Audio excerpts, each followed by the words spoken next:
So দেখো বন্ধুরা, আমাদের প্রেসার কুকারে আলু দিয়ে চিকেন কারি মাত্র 15 থেকে 20 মিনিটের মধ্যে রেডি হয়ে গেল। তো তোমরা এইভাবে একদিন বানিয়ে দেখো, জাস্ট দুর্দান্ত হবে এইভাবে বানালে। নমস্কার বন্ধুরা, রান্নার পাঠশালায় আপনাদেরকে স্বাগত জানাই।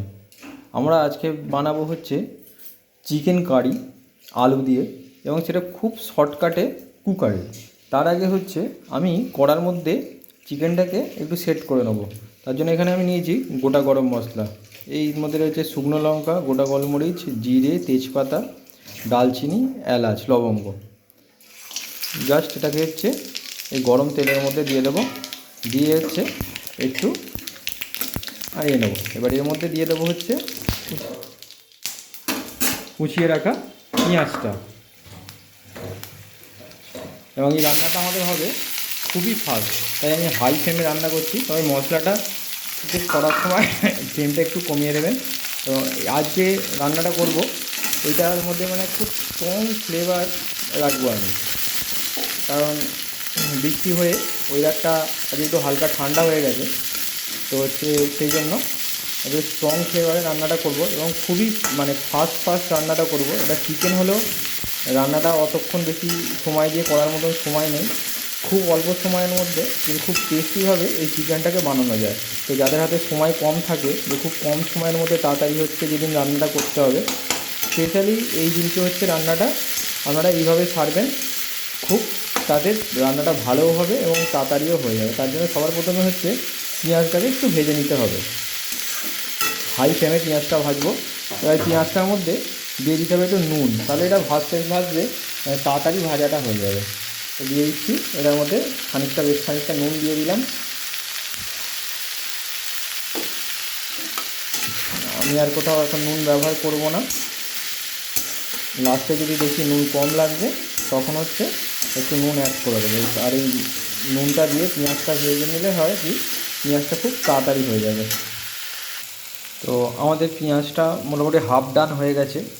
তো এর মধ্যে এবার আমি দিয়ে দেবো হচ্ছে আদা রসুন বাটা দিয়ে দেবো। আর আমি আজকে এই মানে মাংসটা খুব স্ট্রং ফ্লেভারে বানাবো, যার জন্য আমি এর মধ্যে দিয়ে দিচ্ছি ছোটো একটা গোটা রসুন। এই ছোটো গোটা রসুনটা দিলে কী হয়, এর মধ্যে খুব একটা স্ট্রং ফ্লেভার আসে। আর হয়ে যাবার পরে এই গোটা রসুনটা খেতে খুবই ভালো লাগে। এটা হচ্ছে মানে কী বলবো, রাজস্থানের সাইডে শীতকালে খুব ঠান্ডা পড়ে, তো ওখানে হচ্ছে রসুনের চাটনিও খায়। আর এছাড়া হচ্ছে বিহারের সাইডে যে হচ্ছে চিকেন বা মটনে এরকম গোটা রসুনের ব্যবহার দেওয়ার খুব প্রচলন আছে। আর আমি নিজেও হচ্ছে এইভাবে হচ্ছে গোটা রসুন অনেক সময় দিয়ে রেখেছি। তো হচ্ছে খুব স্ট্রং ফ্লেভার আছে মাংসটার মধ্যে। আর এই যে রান্নাটা হয়ে যাওয়ার পর এই রসুনটা কিন্তু ফেলে দিতে হবে না, এই রসুনটা খেতে পারবেন, খুব ভালো লাগবে খেতে। যেভাবে দেখাচ্ছি খুব দ্রুত গতিতে এইভাবে রান্নাটা কিন্তু করে দেখুন। মোটামুটি খুব বেশি 15 মিনিট লাগবে, আপনার চিকেন রেডি হয়ে যাবে, একদম দুর্দান্ত সুস্বাদু চিকেন হয়ে যাবে। আর যেসব নতুন বন্ধুরা চ্যানেলটি প্রথম দেখছেন, প্লিজ আমাদের চ্যানেলটা একটু সাবস্ক্রাইব অ্যান্ড ফলো করে দেবেন। এবার আমি এটার মধ্যে দিয়ে দেবো কিছু গুঁড়ো মশলা। তো প্রথমে আমি দিয়ে দিচ্ছি জিরে গুঁড়ো আর ধনে গুঁড়ো 2 চামচ করে দিয়ে দেবো। আমি এখানে পরিমাপগুলো অ্যাকুরেট বলছি না, কারণ আমরা যারা রান্না করেন তারা তো পরিমাপ মোটামুটি একটা মাংস সম্পর্কে জানেন। তো সেই জন্য রান্নাটাও খুব দ্রুত করছি। আর দিয়ে দেবো সামান্য লঙ্কার গুঁড়ো, কারণ আমাকে হচ্ছে আঝালা তুলতে হয়। তো সেই জন্য প্রথমে আমি লঙ্কার গুঁড়ো দেবো না, খুবই সামান্য একটু দেবো, জাস্ট হচ্ছে একটু ফ্লেভারটাকে অ্যাডজাস্ট করার জন্যে। আর দিয়ে দিচ্ছি হচ্ছে মিট মশলা, দেবো বেশ খানিকটা মিট মশলা, কারণ আমি ফ্লেভারটাকে খুব স্ট্রং নিয়ে আসবো। দিলাম খানিকটা মিট মশলা। এবার আমি মশলাটাকে ভালো করে হচ্ছে কষিয়ে নেব। আমি হচ্ছে এই যে মশলা বাটার যে জলটা ছিল, আমি যে আদা রসুনটা বেটেছিলাম, সেই আদা রসুন বাটার যে জলটা ছিল সেইটা খানিকটা দিয়েছি এর মধ্যে। বন্ধুরা এবার দেখো, আমি হচ্ছে হলুদ দিয়ে দেবো। হলুদটা সবসময় দেখবে মশলাটা যখন কষানো হয়ে আসে লাস্টের দিকে যাবে, তার কারণ প্রথম দিকে যদি হলুদ দাও না, হলুদটা জ্বলে যাবে, যার জন্য হচ্ছে হলুদটা সবসময় লাস্টে দেওয়ার চেষ্টা করবে। এবার আমি দিয়ে দিলাম হলুদটা, আর দিয়ে দেবো হচ্ছে লঙ্কাটা। আমি হচ্ছে আঝালাটা আলাদাই বানাবো, কারণ হচ্ছে না লাস্টের দিকে লঙ্কাটা দিলে অনেক সময় লঙ্কার স্বাদটা হচ্ছে জিভের মধ্যে যেন ঘষা খায়। তো এটা আবার বানানো যায়, কিন্তু তার কিছু পদ্ধতি আছে, এগুলো আমি আগের ভিডিওতে দিয়ে রেখেছি, কিন্তু আজকে আমার সময়টা অতটা নেই, যার জন্য আমি একটু আজকের রান্নাটা তাড়াতাড়ি বানাচ্ছি। দেখো বন্ধুরা, আমার কাছে আজকে টক দই বা টমেটো দুটোই নেই। তো তোমাদের কাছে টমেটো সস থাকলে ব্যবহার করতে পারো। আর আমি বাজার গিয়েছিলাম, আজকে প্রচণ্ড বৃষ্টি হচ্ছে, বাজারে টমেটো বসেও নি, যার জন্য আমি এখানে ব্যবহার করছি একটু ভিনিগার। আমি এখানে 3 চিনি মতো ভিনিগার দিয়ে দেবো। তাহলে কী হবে, মাংসটার মধ্যে একটা টক টক যে আমরা ভাবটা চাই সেইটা চলে আসবে। সবসময় সেই জন্য রান্নাঘরে বাড়িতে একটা ছোটো ভিনিগার রেখে দেবে। দেখো বন্ধুরা, আসল ম্যাজিক হচ্ছে এবার আমি এখানে আমার মশলাটা পুরো রেডি হয়ে গেছে। আর এই যে আমি মাংসটা ধুয়ে নিয়েছি, পুরো মাংসটা আমি এর উপর দিয়ে দিলাম।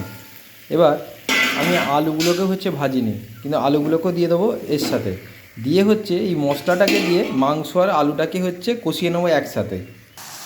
দেখো বন্ধুরা, এবার এই মাংসটা আর আলুটাকে শুধু এই যে মশলাটা ছিল, কষানো মশলাটা, এটার সাথে ভালো করে ভেজে নিতে হবে। মাংসটার মধ্যে যেন সাদা ভাবটা না থাকে, মাংসটার মধ্যে যেন একটু লাল ভাব আসে। লাল বলতে মানে লাল মুরগির মাংসটা লাল ভাব আসবে না, পুরো খাসির মাংসতে হলে হয়। তো এই মাংসের যে সাদা ভাবটা, এটা আর কি কিছুক্ষণ ভাজার পর কালারটা চেঞ্জ হয়ে যায়। আর আলুগুলো একটু ভাজা হয়ে যাবে এই মশলাটার সাথে একবারে, মানে আলাদা করে আলু আর ভাজতে হলো না। মানে আলু আর মাংস একবারে এই মশলার সাথে খানিকক্ষণ ভেজে নেব। আমাদের কষানোটা হয়ে গেছে। তো কষানো বলতে এটা আলু আর মাংসটাকে আমি মশলার সাথে একেবারে পুরো ভেজে নিলাম। এবার কুকারের মধ্যে এই মাংসটাকে দিয়ে দেবো। দিয়ে এবার আমি কুকারটাকে সিটি দেবো।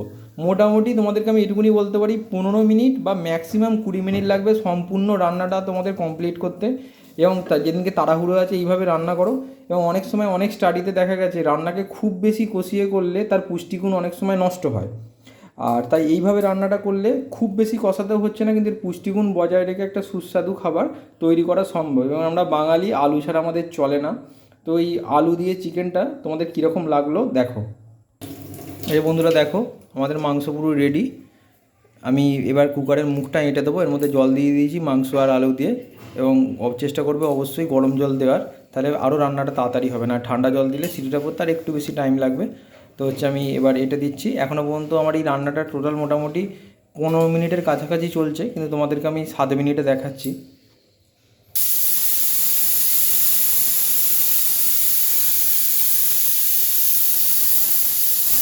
দেখো বন্ধুরা, কুকারে সিটি পড়ে গেল আমার 4টে সিটি হয়ে গেল। আর একটা সিটি দিয়ে নিই, যদি কোনো কারণে মাংস একটু শক্ত থেকে যায়। তো আমাদের রান্না কমপ্লিট। তোমরা এইভাবে কুকারে, আমার 19 মিনিট সময় লাগলো।